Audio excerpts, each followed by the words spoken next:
श्री राम जय राम जय जय राम, श्री राम जय राम जय जय राम। तुलसीदास जी कहते हैं, सुंदर वेश देखकर मूढ़ नहीं, मूढ़ तो मूढ़ ही हैं, चतुर मनुष्य भी धोखा खा जाते हैं। सुंदर मोर को देखो, उसका वचन तो अमृत के समान है और आहार सांप का है।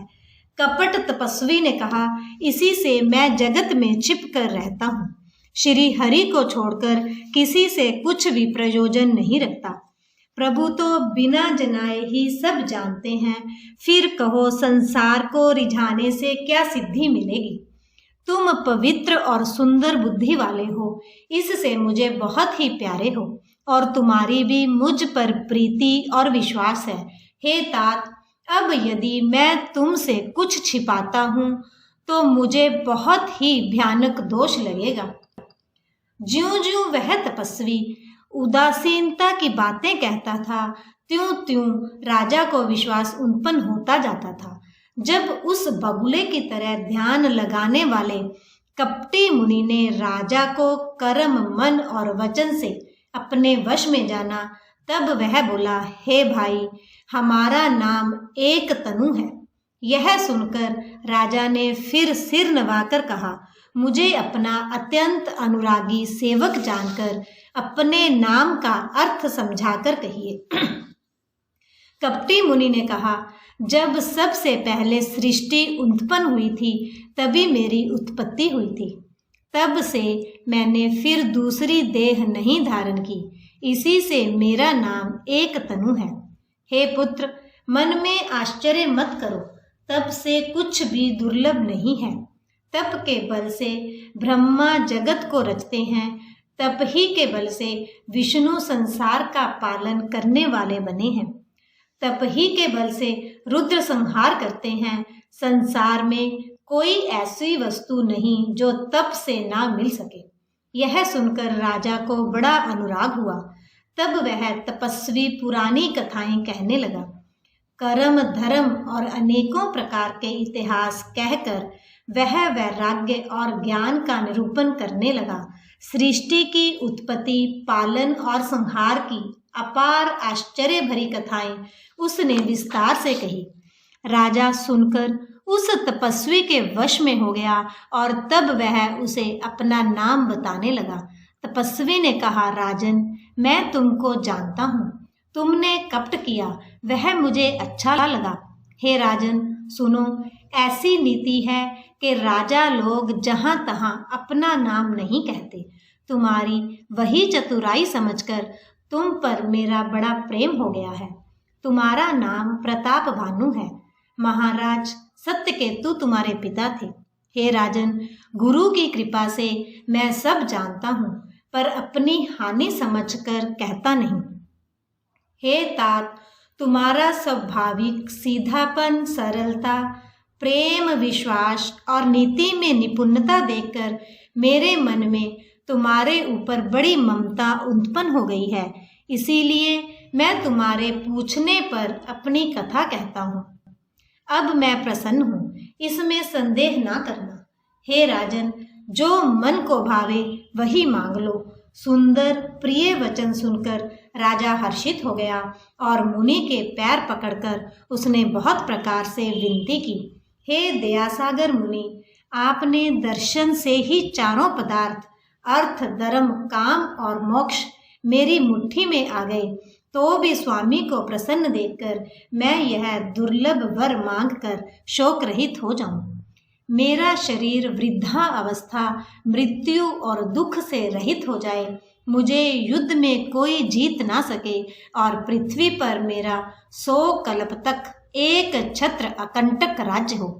तपस्वी ने कहा, हे राजन, ऐसा ही हो, पर एक बात कठिन है, उसे भी सुन लो। हे पृथ्वी के स्वामी, केवल ब्राह्मण कुल को छोड़ काल भी तुम्हारे चरणों पर सिर नवाएगा। तप के बल से ब्राह्मण सदा बलवान रहते हैं, उनके क्रोध से रक्षा करने वाला कोई नहीं है। हे नरपति, यदि तुम ब्राह्मणों को वश में कर लो तो ब्रह्मा, विष्णु और महेश भी तुम्हारे अधीन हो जाएंगे। ब्राह्मण कुल से जोर जबरदस्ती नहीं चल सकती। मैं दोनों भुजा उठाकर सत्य कहता हूँ। हे राजन सुनो, ब्राह्मणों के शाप बिना तुम्हारा नाश किसी काल में नहीं होगा। राजा उसके वचन सुनकर बड़ा प्रसन्न हुआ और कहने लगा, हे स्वामी, मेरा नाश अब नहीं होगा। हे कृपा निधान प्रभु, आपकी कृपा से मेरा सब समय कल्याण होगा। एवमस्तु, ऐसा ही हो कहकर वह कुटिल कपटी मुनि फिर बोला, किंतु तुम मेरे मिलने तथा अपने राह भूल जाने की बात किसी से ना कहना। कह दोगे तो हमारा दोष नहीं। हे राजन, मैं तुमको इसीलिए मना करता हूँ कि इस प्रसंग को कहने से तुम्हारी बड़ी हानि होगी। छठे कान में यह बात पढ़ते ही तुम्हारा नाश हो जाएगा। मेरा यह वचन सत्य जानना।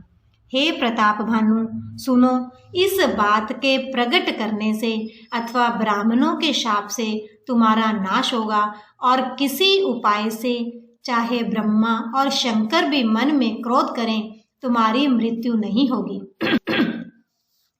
राजा ने मुनि के चरण पकड़कर कहा, हे स्वामी, सत्य ही है। ब्राह्मण और गुरु के क्रोध से कहिए कौन रक्षा कर सकता है। यदि ब्रह्मा भी क्रोध करें तो गुरु बचा लेते हैं, पर गुरु से विरोध करने पर जगत में कोई भी बचाने वाला नहीं है। यदि मैं आपके कथन के अनुसार नहीं चलूँगा तो भले ही मेरा नाश हो जाए, मुझे इसकी चिंता नहीं है। मेरा मन तो हे प्रभु केवल एक ही डर से डर रहा है कि ब्राह्मणों का शाप बड़ा भयानक होता है। हे ब्राह्मण, किस प्रकार से वश में हो सकते हैं, कृपा करके वह भी बतलाइए। हे दीन दयालु, आपको छोड़कर और किसी को मैं अपना हितु नहीं देखता। तपस्वी ने कहा, हे राजन सुनो, संसार में उपाय तो बहुत हैं, पर वे कष्ट साध्य हैं, बड़ी कठिनता से बनने में आते हैं, और इस पर भी सिद्ध हो या ना हो उनकी सफलता निश्चित नहीं है। हाँ, एक उपाय बहुत सहज है, परंतु उसमें भी एक कठिनता है। हे राजन, वह युक्ति तो मेरे हाथ है, पर मेरा जाना तुम्हारे नगर में हो नहीं सकता। जब से पैदा हुआ हूँ तब से आज तक मैं किसी के घर अथवा गांव नहीं गया, परंतु यदि नहीं जाता हूँ तो तुम्हारा काम बिगड़ता है। आज यह बड़ा असमंजस आ पड़ा है। यह सुनकर राजा कोमल वाणी से बोला, हे नाथ, वेदों में ऐसी नीति कही है कि बड़े लोग छोटों पर स्नेह करते ही हैं।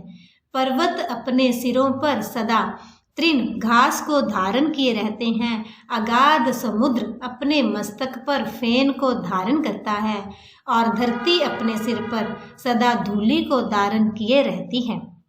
ऐसा कहकर राजा ने मुनि के चरण पकड़ लिए और कहा, हे स्वामी, कृपा कीजिए, आप संत हैं, दीन दयालु हैं, अतः हे प्रभु मेरे लिए इतना कष्ट अवश्य सहिए। राजा को अपने अधीन जानकर कपट में प्रवीण तपस्वी बोला, हे राजन सुनो, मैं तुमसे सत्य कहता हूँ, जगत में मुझे कुछ भी दुर्लभ नहीं है। मैं तुम्हारा काम अवश्य करूँगा, क्योंकि तुम मन, वाणी और शरीर तीनों से मेरे भक्त हो। पर योग, युक्ति, तप और मंत्र का प्रभाव तभी फलीभूत होता है जब वे छिपाकर किए जाते हैं। हे नरपति, मैं यदि रसोई बनाऊं और तुम उसे परोसो और मुझे कोई जानने ना पावे, तो उस अन्न को जो जो खाएगा सो सो तुम्हारा आज्ञाकारी बन जाएगा। यही नहीं, उन भोजन करने वालों के घर भी जो कोई भोजन करेगा, हे राजन सुनो, वह भी तुम्हारे अधीन हो जाएगा। हे राजन, जाकर यही उपाय करो और वर्ष भर भोजन कराने का संकल्प कर लेना। नित्य नए 1,00,000 ब्राह्मणों को कुटुंब सहित निमंत्रित करना। मैं तुम्हारे संकल्प के काल अर्थात 1 वर्ष तक प्रतिदिन भोजन बना दिया करूँगा। मेरे जय जय राम, मेरे मन बस जाओ सीताराम। मंगल भवनय मंगलहारी द्रवहु सुदशरथ अजर बिहारी। जय सिया राम जय जय सिया राम, जय सिया राम जय जय सिया राम।